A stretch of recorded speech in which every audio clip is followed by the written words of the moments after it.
सजना शाग खाइले शरीर को विभिन्न प्रकार उपकार मिलता है यह तो समस्त जानते किंतु आज आम ये भिडियो जानिबा जे आपण सजना शाग को सौंदर्य पाई मध्य व्यवहार करें। तेज चलतु ये भिडियो जानिबा जे सजना शाग को आम किपरि निजर सौंदर्य वृद्धि करने व्यवहार करें।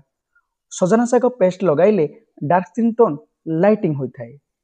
यह स्किन को स्पॉटलेस करने सह स्किन टोन बढ़ाइबारे साहाय्य करी त्वचा को उज्जवल करिबारे साहाय्य करिथाए। सजना शागरे कोलाजेन प्रोटीन भरी रही तेणु यह खाइबा जेतिकी भल लगाइबा सेतिकी लाभदायक। यह पेस्ट लगाइबा द्वारा स्किन टाइट एवं सुंदर होता है। सजना शाग पैक लगाइले त्वचारे रिंकल्स मार्क देखा जाई नथाए। यह त्वचा को सफा टाइट रखिबा सह एजिंग समस्या को दूर करी यंग लुक देइथाए। यह पैक प्रस्तुत करबा लागि सजना शाग को सुखाई भल भाव में गुंड करनियंतु। 1 चामच गुंडरे अध चामच लेंबू रस 1 चामच लेखाएं महू एवं गोलाप जल मिसाई पेस्ट प्रस्तुत करंतु। याको मुहरे लगाई 10 मिनिट रखंतु। परे नख उषुम पानी रे मुह धोई दियंतु।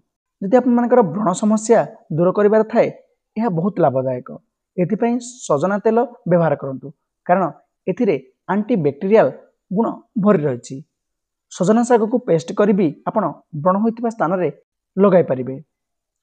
ओठ पाई सबुठु भल मॉइस्चराइजर भाव में काम करिथाए सजना तेल, जेउथि लागि विभिन्न लिप बाम एवं लिप केयर प्रोडक्ट रे यहाको व्यवहार कर जाय थाए।